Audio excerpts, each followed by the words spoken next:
네, 말씀은 회복으로 가는 길이란 제목입니다. 갈라디아서를 이제 당분간 살펴보게 될 겁니다.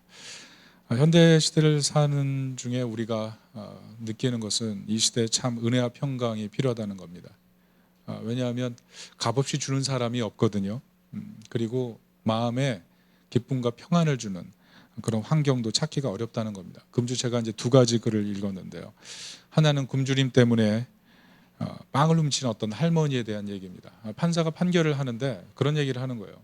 이 도시에 이렇게 가난한 사람이 있는 줄 몰랐습니다. 제가 근본 책임자입니다. 그래서 저에게 먼저 벌금 10달러를 내고 그리고 할머니에게 벌금 10달러를 부과합니다. 그리고 이 도시에 있는 우리들이 문제이기 때문에 방청객들에게도 50센트씩 벌금을 걷도록 하겠습니다. 그래서 57달러 50센트가 모였다는 것입니다. 어떻게 했을까요? 벌금 받은 할머니 10달러를 제외하고 나머지를 다 할머니에게 기금을 전달했다는 거죠. 값없이 받는 것. 이게 사실 세상은 그렇지 않잖아요. 내가 땀 흘려 수고하고 내가 한 만큼만 겨우 받을 수 있잖아요. 심지어는 내가 한 만큼도 돌려받지 못하잖아요. 은혜가 참 세상에 필요합니다. 또 하나는 평안이죠. 윈스턴 처칠에게 누군가 그렇게 물어봤답니다. 당신은 어떻게 그렇게 존경스러운 인격을 가지게 됐나요? 그때 빙긋이 웃으면서 그런 얘기를 했다죠. 칭찬받고 싶으면 칭찬하고 사랑받고 싶으면 내가 먼저 사랑하고 상대방을 미소 짓게 만들고 싶다면 내가 먼저 미소를 지으면 된다. 상대방에게 평안을 주려고 노력했더니 어느새 나에게 존경이란 이름으로 다가왔다는 거죠. 내 인격이 지금보다 더 나아지는 법. 누군가의 변화보다 내가 먼저 변화돼서 누군가에게 평안을 선물한다면 거기에 하나님 나라가 있는 거 아니겠습니까? 그런데 세상에서는 이렇게 평강을 선물 받는 것 이게 굉장히 어려운 얘기라는 거죠.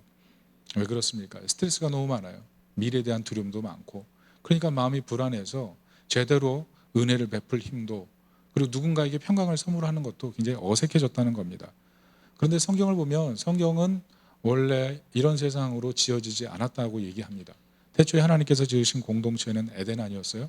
사랑과 기쁨과 영원한 희락이 있는 그런 영원한 평안이 있는 공동체였죠. 그런데 죄가 들어오고 나서 땀 흘려 수고하게 되고 가시와 엉겅퀴가 되고 그리고 부부 사이에도 사랑이 존재해야 되지만 이제는 부부 사이에 갈등이 있고 서로를 다스리고 통제하려고 하는 그런 가정으로 전락해버리고 말았다는 겁니다. 결국 어떻게 됩니까? 은혜와 평강 그것이 하나님의 원래 꿈이지만 그것을 세상에서 경험하는 것은 너무 어려운 시대가 되어버렸다는 거죠. 그것을 오늘 갈라디아에서는 어떻게 해결해야 될지 우리에게 분명히 말씀하고 있다고 생각합니다. 그것이 4절입니다. 우리 4절 말씀 한번 같이 읽어봅니다. 시작. 그리스도께서 하나님 곧 우리 아버지의 뜻을 따라 이 악한 세대에서 우리를 건지시려고 우리 죄를 대속하기 위하여 자기 몸을 주셨으니 예수 그리스도께서 이 땅에 오셔서 자기 몸을 주심으로 우리 인생에 변화가 왔다는 것입니다. 특별히 자기 몸을 주셨다. 이게 어떤 의미입니까? 세 가지 의미가 있다고 생각합니다. 먼저 몸의 회복입니다. 제가 아는 어떤 목사님이 요즘 너무 스트레스를 많이 받아서 정신적으로까지 많이 지쳐 있었던 것 같아요. 그래서 병원 갔더니 의사가 그런 얘기를 합니다. 정신적으로 힘든 문제를 정신적으로 이기려고 하면 정신적으로 문제가 생긴다. 정신적인 문제를 정신적인 힘으로 이기려고 하면 정신적으로 문제가 생긴다. 그런 얘기를 했대요. 그러면서 정신적인 문제는 체력으로 이겨야 된다. 그래서 기본적으로 체력이 필요하다. 이런 얘기를 했다는 겁니다. 목사님이 곰곰이 생각했대요. 체력이 중요하구나. 그런데 그러면서 묵상해 보니까 하나님께서 왜 출애굽기에 만나와 메추라기를 주셨는지 이해가 됐다는 거죠. 하늘에서 내려온 신령한 만나를 먹으면서 하나님과 가까워질 뿐 아니라 여러분 만나라는 게 하루에 하나님께서 한 오멜씩만 주우라 그랬거든요. 이게 한 오멜이 2.2리터입니다. 그리고 그게 가시 같은 거거든요. 굉장히 작잖아요, 가시가. 그거를 하루 종일이 아니죠. 아침 일찍 일어나서 아침 먹으려고 그걸 계속 주문다고 생각해 보세요. 2.2리터가 보통 많은 양입니까? 그 조그만 것을 집으려고 앉았다, 일어났다, 굽혔다, 폈다 수많은 과정을 통해서 하나님께서 이 광야 공동체에 엄청난 헬스 트레이닝을 시켰다. 이 광야 공동체가 헬스장이었다. 이런 상상력으로 얘기하시더라고요. 저는 그 말 참 맞는 것 같아요. 하나님께서 영적인 공동체뿐만 아니라 육적으로 건강한 공동체 그것을 원하시는구나 이런 생각이 들었습니다. 요즘 성도님들 어떻습니까? 스트레스가 많죠. 특별히 남성분들 어떻습니까? 스트레스 많죠. 또 바깥에서 일하는 우리 여성 집사님들도 얼마나 스트레스가 많습니까? 특별히 남성분들 이런 스트레스 풀려고 주로 하는 게 보니까 유튜브 시청이에요. 핸드폰을 놓지를 못해요. 핸드폰을. 특별히 스포츠 구경을 하는데요. 제가 어떤 잡지를 보니까 야구 좋아하시는 분들 자기가 응원하는 야구팀이 있잖아요. 그런데 그 응원하는 팀이 한 8번 정도 게임을 계속 패배하잖아요. 그러면 뇌혈관, 심혈관에 무리가 온답니다. 그래서 그 사람이 10년 후에 암과 고혈압에 걸릴 가능성이 굉장히 높대요. 그게 무슨 병이냐? 화병이랍니다. 화병. 자기가 응원하는 팀이 지면 자기도 모르게 화병에 걸린다는 거죠. 무슨 뜻입니까? 계속 이게 구경만 할 것이 아니라 차라리 밖에 나가서 땀 흘리며 운동하는 게 더 낫다는 거죠. 우리 교회 남성분들 보면 절 닮아서 그런지 운동을 별로 싫어하고 안 움직이시는 것 같아요. 근데 제가 우리 교회 족구팀이라도 하나 만들어서 숨어있는 족구화를 꺼내가지고 우리 같이 족구라도 좀 하나 하면 좋지 않을까 이런 생각을 했습니다. 여성분들도 마찬가지죠. 맨발로 걸으면 이틀만 걸어도 허리 둘레가 달라진대요. 엄청난 소식이죠. 믿거나 말거나. 그런데 여러분 혼자 걷지 말고 우리 교회 성도님들 같이 모여서 여성 성도님들 모여서 교회 근처에서 같이 걸으면서 이산지를 내게 주옵소서 이런 마음으로 걸으면서 교제한다면 얼마나 좋겠어요. 여러분 예수님께서도 걸으며 사역하셨잖아요. 그러니까 우리 걷는 것, 이 건강을 위해서 필요하다는 거죠. 여러분 오늘 주님께서 몸으로 오셨다는 사실을 기억해야 돼요. 이 몸으로 왔다는 게 어떤 의미입니까? 육체적인 고통에 주님이 함께 하신다는 메시지고 무엇보다 육체적인 고통을 이미 예수님 겪으셨기 때문에 우리가 겪는 고통을 누구보다 잘 이해하시는 분으로 이 땅에 존재하신다는 겁니다. 뿐만 아니라 육신의 고통을 겪는 우리들과 함께 하실 뿐만 아니라 영원한 하나님 나라에서 몸으로 부활하신 몸으로 우리와 함께 이 땅을 걸으면서 그 길로까지 우리를 인도해 주신다는 것입니다. 그래서 우리가 이 땅에서 고난당하면서 마음속에 가져야 될 것이 무엇입니까? 고난 잘 인내해야 된다는 거죠. 로마서 8장 17절에 보면 이렇게 써 있습니다. 자녀임은 또한 상속자 곧 하나님의 상속자요 그리스도와 함께한 상속자니 우리가 그와 함께 영광을 받기 위하여 고난도 함께 받아야 할지니라. 무슨 말이에요? 우리는 상속자라는 거죠. 하나님의 영광스러운 영광이 있다는 거예요. 우리가 장차 받을 엄청난 보상이 있다는 거죠. 그런데 문제는 그리스도께서 그 영광을 위해 고난을 받으신 것처럼 우리도 고난도 같이 받을 수 있는 그런 믿음의 상태를 가지고 살아야 된다는 거죠. 예수 믿고 나서 잘 먹고 잘 사는 것이 전부가 아니라 때로는 그리스도께서 영광을 얻으시기 위해 고난을 통과하셨던 것처럼 우리가 하나님께서 주시는 영광을 얻기 위해 고난을 받는 것, 그것을 어떻게 보면 그리스도와 함께하는 순간으로 받아들이고 고난조차 영광으로 받아들일 수 있는 그 믿음을 가지기를 주님이 원하셨다는 것입니다. 두 번째는 정서의 회복입니다. 요즘 인싸 아싸 많이 나누잖아요. 청년분들 뭐 인사이드, 뭐 아웃사이드. 여러분 근데 인싸도 아싸도 아닌 사람들 뭐라고 부르는지 아십니까? 그럴싸래요. 그럴싸. 인싸도 아니고 아싸도 아니고 그럴싸. 열심히 노력했더니 뭐 그럴싸한 사람이 됐다는 거죠. 그런데 인싸가 되려고 했는데 아싸가 되고 만 사람. 그러니까 그럴싸가 안 되면 뭐라고 이렇게 부르는지 아십니까? 아플싸래요. 아플싸. 아무것도 안 된 거죠. 이게 얼마나 절망스러워요. 그러니까 우리가 볼 때 인생은 아플싸, 그럴싸, 인싸, 아싸 이렇게 테두리 안에서 우리가 막 생존 경쟁하고 살아간다는 거죠. 결국 뭐 TV 프로그램에 보는 것처럼 나는 자연인이다. 뭐 프로에 여러분들 나오잖아요. 왜냐하면 삶의 테두리에서 지쳐가지고 이젠 정서적인 회복이 필요해서 그렇게 산속이라도 살아가는 그런 분들이 있다는 거죠. 스트레스가 많다는 거예요. 스트레스가. 교회도 마찬가지입니다. 오늘날 많은 사역자들이 있는데 교회에서 사역하면서 배우는 게 뭐냐면 서로 동역자 간의 어떤 끈끈한 애정이라기보다는 각자 도생의 마음이 많아요. 나 혼자 산다 이런 마음이 정말 있습니다. 어떻게 됩니까? 정서적으로 회복해야 돼요. 근데 어떻게 회복되냐 하면 하나님께서 동역자, 사람을 통해서 우리를 회복시키고 이기게 하신다는 거죠. 제가 이번에 이제 교회 장소 이동하면서 저는 개인적으로 스트레스를 잘 이기고 있다고 생각했는데 장소가 딱 결정되는 순간부터 막 속병이 나기 시작해가지고 막 속이 미식거리고 막 아프고 몸이 갑자기 힘이 없고 그동안 내가 좀 스트레스 받았구나 이런 생각 들었어요. 그런데 제가 그런 와중에도 감사한 것은 무엇이냐면 이 짐을 같이 지기 위해서 같이 릴레이 기도에 참여하면서 같이 기도해 줬던 소중한 분들이 있었다는 거죠. 제가 정말 감동받았던 건 금요 기도의 자리였어요. 거기 청소년들이 나왔어요. 그리고 청년들이 나와서 같이 기도하는 모습을 보면서 얼마나 마음이 뿌듯했는지 몰라요. 내가 혼자 하는 것이 아니라 같이 하고 있구나.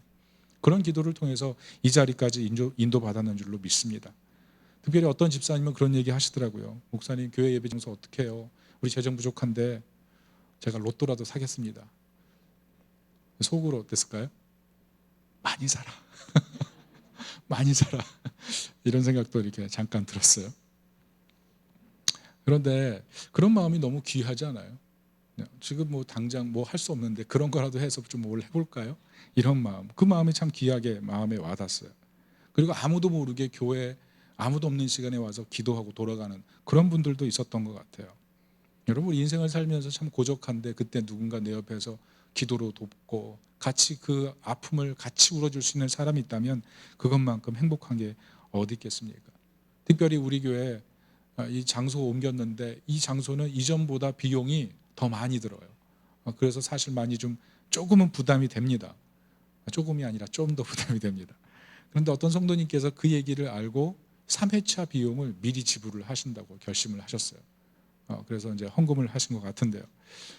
근데 더 놀라운 것은 이 얘기를 듣고 어떤 분이 내가 먼저 1등해서 드리고 싶었는데 먼저 드린 분이 있다니 뭐 이런 얘기를 하시더라고요. 그래서 그 소식을 들으면서 참 사람이 사람에게 주는 위로가 참 크구나. 이 동역자의 복이 참 크구나. 이런 생각했어요. 여러분, 이 땅을 살면서 질환지교의 삶, 진짜 막역한 동역자가 돼서 서로의 짐을 같이 쥐어주고 가는 삶, 그 삶에 행복이 있다는 거죠. 그런데 성경이 약속하는 최고의 복이 뭐냐면 예수님께서 우리 인생의 동역자로 몸으로 찾아오셨다는 겁니다. 누가복음 24장에도 보면 예수님 죽으셨다는 얘기를 듣고 제자들이 다 뿔뿔이 흩어졌을 때 엠마오로 가는 2명의 제자들이 있잖아요. 예수님 죽었다는 것 때문에 시름이 가득해가지고 절망하고 있을 때 부활하신 예수님 나타나셔서 그들과 같이 식사하면서 부활의 영광을 보여주셨잖아요. 여러분, 주님은 어떤 주님이시냐 하면 우리는 잘 느끼지 못하지만 이미 우리 삶 속에 몸으로 오셔서 우리를 위로하기를 기뻐하시는 주님이라는 것입니다. 히브리서 4장 16절에 보면 우리는 긍휼하심을 받고 때를 따라 돕는 은혜를 얻기 위하여 은혜의 보좌 앞에 담대히 나아갈 것이니라. 주님께서 몸으로 이 땅에 오셔서 우리를 위해 동역하셨기 때문에 지금도 보좌에서 우리 몸으로 고생하는 우리들을 위해서 때를 따라 돕는 은혜를 베푸시기 위해서 준비하고 계시다는 것입니다. 우리가 할 일은 그 은혜를 얻기 위하여 하나님의 보좌 앞에 날마다 나아가는 삶, 그 삶이 우리에게 필요한 거예요. 그런 하나님 백성이 되시기를 축복합니다. 세 번째는 영혼의 회복입니다. 여러분, 육체가 아무리 강건해도 영적으로 강건하지 못하면 문제가 많죠. 요한 3서 1장 2절에 보면 사랑하는 자여 내 영혼이 잘된 같이 내가 범사에 잘되고 강건하기를 내가 간구하노라. 영혼이 잘되는 것, 그게 가장 중요한 우선순위라고 얘기하는 거죠. 여러분, 왜 영혼을 관리해야 됩니까? 베드로 사도가 베드로전서 후서 썼지만 그 중심에 어떤 사건이 있어요? 예수님 열심히 따랐는데 영적으로 깨어있지 않았더니 예수님 부인하고 말았다라는 거죠. 이 뼈저린 고백 아닙니까? 그래서 근신하라 깨어라 너희 대적 마귀가 우는 사자같이 삼킬 자를 찾느니라. 조금만 방심하면 그 틈으로 들어온다는 거죠. 영혼 관리가 중요하다는 겁니다. 우리 교회에서 특별히 말씀과 기도를 강조하는 이유가 뭡니까? 1대1 하나님과의 관계. 이 하나님과의 관계로 세상을 바라보지 못하면 내 생각으로 세상을 재단하게 된다는 거예요. 세상을 살아가는 방식이 하나님의 버전이 있고 내 버전이 있는데 내 버전으로 살아간다는 거죠. 이 위험한 거 아니에요? 여러분, 내 버전으로 작동할 때 어떤 문제가 생깁니까? 배우자를 사랑하지 않을 이유 내 버전에는 충분하거든요. 자녀를 사랑하지 않을 이유 내 버전에는 충분하거든요. 내 버전으로는요 동료와 연합하지 않을 이유 충분합니다. 그런데 하나님의 버전을 받게 되면 그 버전 안에서 모든 게 바뀌는 거 아니겠어요? 그래서 영적인 관리가 누구보다 무엇보다 필요한 것입니다. 예수님 부자와 나사로 비유하실 때 어떻게 합니까?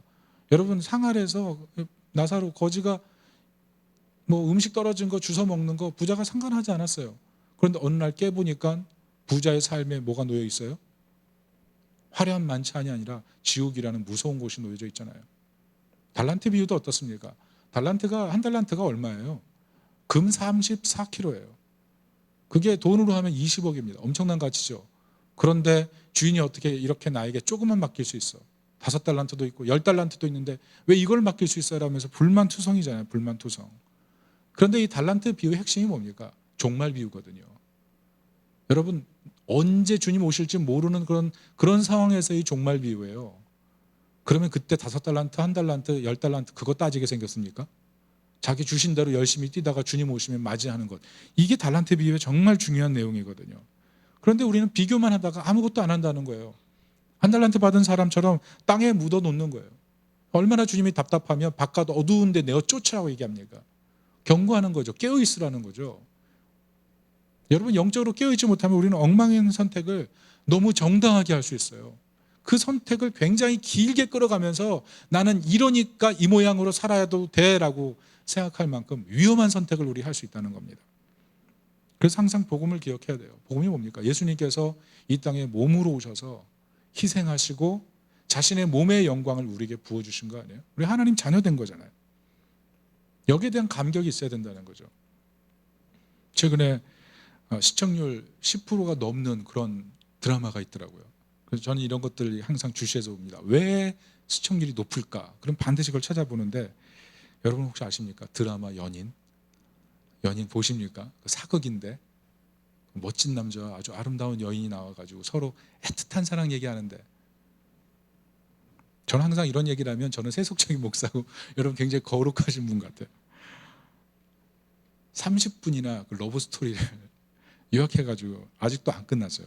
어제 보니까 뭐 1탄 있고 2탄인 것 같은데 1탄 끝났나 모르겠어요. 그 내용이 뭐냐 하면 지고지순한 사랑을 갖고 있는 거예요. 이 남자가 원래 뭐 그렇게 뭐 사랑을 주고받고 이러는 사람이 아닌데 어떤 여인에게 완전히 빠진 거죠. 그런데 그 여인은 이 남자의 실체를 아는 거예요. 별로 뭐 사랑을 깊이 할 것 같지 않은 남자니까 사랑을 계속 거부합니다. 튕겨내요. 그리고 이 남자가 멀리 떠났는데 어느 날 소식이 들려오죠. 죽었다는 거예요. 죽었어요. 그런데 그때서야 이 여인이 깨닫는 거예요. 얼마나 내가 지금까지 받은 사랑이 컸던가. 그리고 내가 사실은 이 남자를 연모하는 마음이 있었는데 그것을 모르고 내가 차갑게 대우했구나. 너무 슬퍼서 산 정상마루에 올라가지고 남자가 자기 추울 때 몰래 덮어주고 갔던 그 옷을 털면서 막 우는 거예요. 도련님 하면서 도련님. 좀 웃기기도 하고. 근데 왜 터냐 하면 3번 털면 죽은 사람이 살아 돌아온다나? 그런 전설을 믿는 거죠. 그리고 막 도련님 하면서 막 우는데 그게 약간 유치하면서 같이 감정이입이 돼서 같이 막 울었어요. 와, 정말 이 사랑이 너무 애잔하구나. 갱년기가 분명해요. 그런데 제가 말씀드리고 싶은 것은, 우리가 만약 예수님의 그 사랑을 모른 채 우리가 신앙생활을 하다가 그냥 끝나버린다면 얼마나 불쌍할까라는 거죠. 만약 그 예수님의 사랑을 우리가 실체적으로 느끼고 알았다면 정말 옷을 털면서 돌아오라고 외치는 그 여인보다 더 절박한 마음으로 우리는 주님을 부르게 되지 않을까 싶어요. 펑펑 울면서 주님 그렇게 나를 사랑하셨군요. 저는 예배마다 이 주님에 대한 감동과 감격이 우리 성도님들, 우리 교회 가운데 충만히 임재하시기를 축복합니다. 그 예수 그리스도에 대한 사랑이 영적으로 우리 가운데 가득 고일 때 우리는 은혜와 평강을 맛볼 뿐만 아니라 누군가에게 값없이 은혜를 베풀고 누군가에게 평안을 선물해 주는 그런 사람이 될 수가 있는 거예요. 여러분, 우리가 삶에 지칠 때가 얼마나 많아요. 세상의 톱니바퀴에 내 톱니바퀴를 맞추는데 이게 잘 맞던가요? 내 톱니바퀴에 세상의 톱니바퀴를 맞춰서 돌려야 되는데 이게 쉽던가요? 그렇게 살아가면서 고슴도치같이 삐쭉삐쭉해져서 어디를 가도 때로는 환영받지 못하는 것 같고, 가정에 들어가도 내 모습 때문에 가족들이 도리어 힘들어하는 것 같고, 그런 갈등들을 느끼게 되지 않아요? 은혜와 평강을 구하지만 내 삶에 그 능력이 없다는 것. 그런데 복음이 얘기하는 것은 무엇이냐면 그런 고슴도치 같은 나를 품으시고 예수님께서 죽으셨다는 거죠. 우리 그 하나님의 사랑을 알려주셔서 나로 하여금 얼마나 소중하고 아름다운 존재인지를 깨닫게 해주셨다는 겁니다. 우리가 선택해야 될 것은 무엇입니까? 주님의 품으로 돌아가는 거죠. 십자가의 은혜로 돌아가는 거죠. 그런 영적인 선택이 우리 안에 있기를 축복합니다. 오늘 갈라디아서 내용이 뭔지 아세요? 갈라디아는 로마 직속 땅이었고 지금의 터키라고 학자들은 얘기합니다. 그런데 이 서신의 목적이 뭐냐면 은혜와 평강의 복음을 떠나서 사람들이 거짓 신앙의 길로 간다는 거예요. 그리스도께서 몸으로 주신 은혜와 평강을 잊어버리는 길로 간다는 것입니다. 그래서 고난이 와도 이길 수 없고 정서적인 결핍이 와도 이겨낼 수 없고 영적으로 메말랐는데 그 메말른 길을 회복하지 못하는 엉망인 상태에 들어가게 됐다는 거죠. 그래서 갈라디아서를 쓰면서 바울이 거짓 신앙의 길을 벗어나서 회복의 길로 가야 된다는 얘기를 분명히 하고 있습니다. 특별히 그들이 은혜와 평강을 잊어먹었던 근본적인 이유는 뭐냐면 율법적 신앙을 지키면 자기 신앙이 더 뽀대 있게 될 수 있다는 거죠. 여러분 신앙생활 해보니까 은혜와 평강 가운데 살아가는 삶이 쉽지 않거든요. 값없이 베푸는 거요. 값없이 누군가에게 사랑을 베푸는 거요. 가정에서도 어려워요. 직장에서 더 어려워요. 그러니까 그렇게 살기보다 차라리 율법대로 사는 것이 더 편하겠다는 거죠. 차라리 율법대로 살면 사람들이 볼 때 저 사람 참 율법대로 사는구나 하니까 그리스도인이야 이런 얘기 들을 수 있다고 생각하는 거죠. 무엇을 잊는 거예요? 육체의 몸은 세울 수 있으나 은혜의 몸에서는 멀어지는 거죠. 여러분 율법을 지키려면 사실 유대인들이 지켰던 613개의 율법을 다 지켜야 되는 거 아니겠어요? 그거 어떻게 다 지켜요? 그걸 지키면서 어떻게 뿌듯한 신앙이 될 수가 있어요? 못하죠. 감옥을 예수님 감옥에서 너 이제 자유하라고 풀어주셨는데 세상에 나가보니까 힘드니까 못 살겠다. 그리고 다시 감옥에 들어오는 것과 뭐가 다르겠어요? 숨 막히는 질식할 것 같은 신앙생활. 그게 사실 율법 아니에요? 율법이 뭐예요? 오와 열 딱 맞춰서 예배 드리는 것과 다름없어요. 조금만 고개 숙이고 있으면 하나님께서 기뻐하시겠어? 그럼 여러분 다 정면만 바라보고 있어야 될걸요? 제가 율법적인 신앙생활하면 옷차림이 그게 뭐야? 교회 때 쓰레빠를 끌고 와? 쓰레빠가 아니죠. 슬리퍼. 교회 올 때 염색하고 와? 어떻게 남자가 귀걸이를 해? 이런 얘기 다 할 수 있을 거 아니에요. 그럼 율법적인 신앙생활 안에 딱 갇히기 시작하면 그때부터는 숨 막히는 거죠. 주님께서 결국 그걸 원해서 십자가에 죽으신 게 아니지 않습니까? 무엇보다 그런데 이렇게 율법적인 신앙생활을 하는 이유는 은혜와 평강의 능력을 맛보며 사는데 실패하기 때문에 그래요. 근본적으로 쾌락이 포기가 안 되는 거예요. 세상에서 누리는 즐거움이 포기가 안 되는 거죠. 자신이 제어가 안 되는 거예요. 구원의 확신은 떨어져 가는데 믿음의 길로 돌아서려고 하니까 내가 갖고 있는 이 기쁨을 세상적으로 누리려고 하는 이 기쁨을 놓치기가 너무 두려운 거예요. 그러니까 안 놓고 끝까지 붙들고 있으니까 이것도 저것도 아닌 거죠. 그래서 율법 지키는 게 차라리 낫겠다 이렇게 생각하면서 점점 자신의 삶을 그렇게 몰아가는 거죠. 결과 뭡니까? 두 가지죠. 하나는 숨 막히는 신앙생활을 하든지 아니면 제어되지 않는 신앙생활을 하든지. 교회 다녀요? 네, 숨 막혀요. 교회 다녀요? 그런데 제어가 되지 않아요. 여러분 어느 쪽이십니까? 어떤 선교사님이 저에게 문자를 보냈는데 이렇게 보내왔어요. 하나님께는 전심, 사람에게는 진심, 자신에게는 양심, 일, 사명에는 초심. 참 마음에 와닿았어요. 여러분 이게 왜 마음에 와닿을까요? 은혜와 평강 가운데 살아가면 사실 하나님께 전심이 되고 이웃에게도 진심이 되고 자신에게도 양심적으로 부끄럽지 않고 이 일과 사명에서도 초심 지키게 되잖아요. 그런데 은혜와 평강이 어느 순간 떠나버린 거예요. 이게 잘 안 되는 거예요. 이 원리로 사는 게 어려운 거죠. 만약 우리가 이 원리로 살았으면 세상이 부흥했을 거예요. 이 원리로 살았으면 아마 이 빈자리를 보면서 마음을 치면서 어서 사람 데려와야지 이런 마음으로 교회 생활하지 않았겠습니까? 너무 멀리 간 거예요. 멀리. 오늘 바울이 갈라디아서를 적으면서 그 원인을 분명하게 4절에 이렇게 쓰고 있습니다. 같이 한번 4절 읽어볼까요? 4절입니다. 시작. 그리스도께서 하나님 곧 우리 아버지의 뜻을 따라 이 악한 세대에서 우리를 건지시려고 우리 죄를 대속하기 위하여 자기 몸을 주셨으니. 여러분 무슨 말입니까?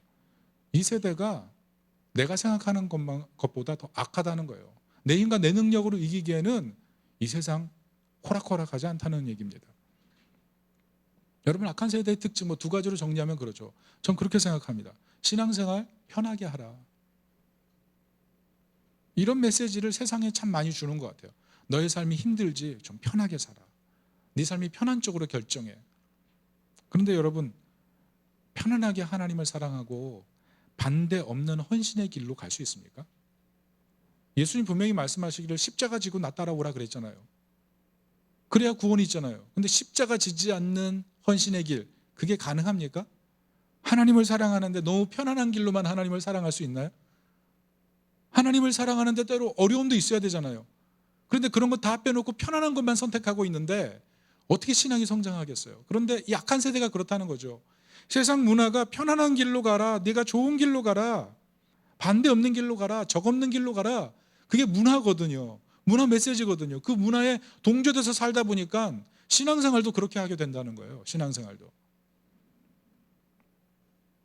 결국 못해요. 아무것도 못해요.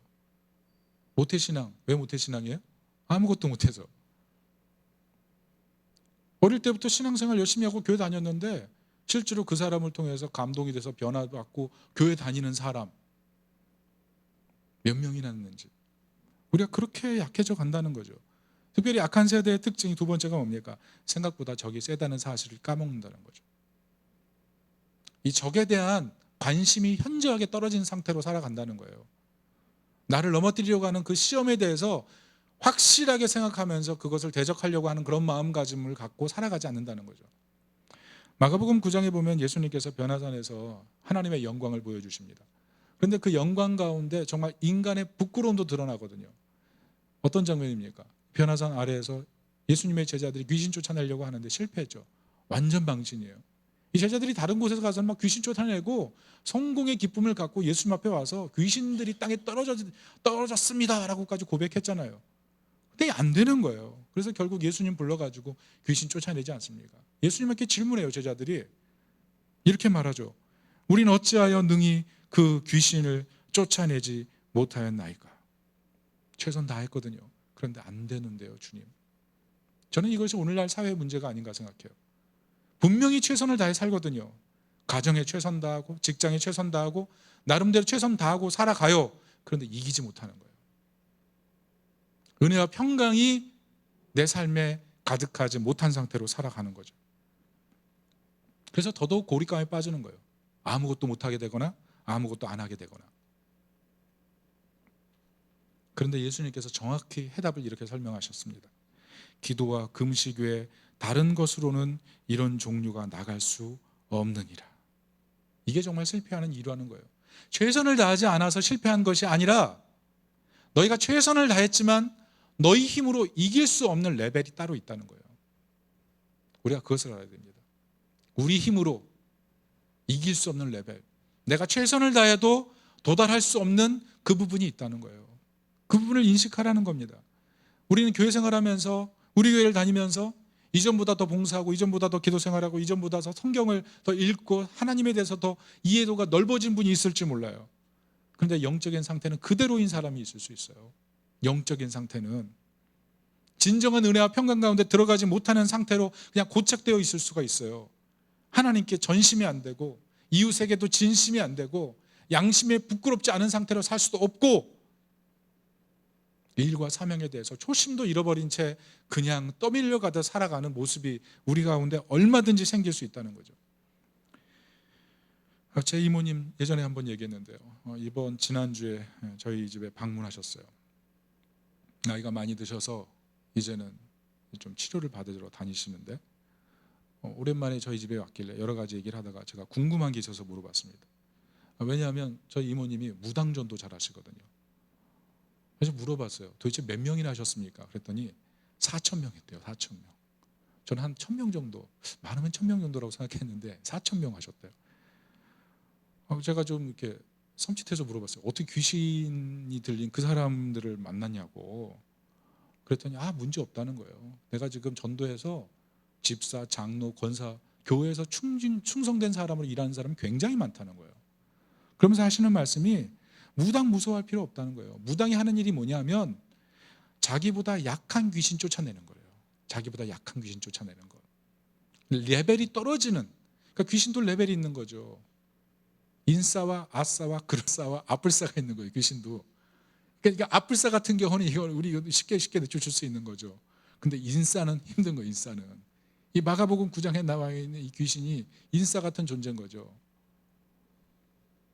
여러분, 영적인 것에 대해서 마음속에 부담이 된다면 에베소서 6장에 분명히 나와 있습니다. 6장 12절에 우리의 씨름은 혈과 육을 상대하는 것이 아니요 통치자들과 권세들과 이 어둠의 세상 주관자들과 하늘에 있는 악의 영들을 상대함이라. 무슨 말이에요? 마귀에게도 레벨이 있다는 거예요. 이 세상 권세도 레벨이 있다는 거예요. 그리고 그 위에 최종 권세자가 있는데 에베소서 2장 2절을 보면 불순종하는 아들들에게 역사하는 영이라 그랬어요. 순종하지 못하게 하나님 뜻대로 살지 못하게 끊임없이 역사하는 어둠의 권세가 있고 레벨대로 나눠져서 그 마귀를 따라간다는 거죠. 저 이모님이 그렇게 말씀하셨어요. 귀신에도 레벨이 있다. 그러니까 그런데 내가 두려워하지 않는 이유는 그 사람들도 고백한다는 거예요.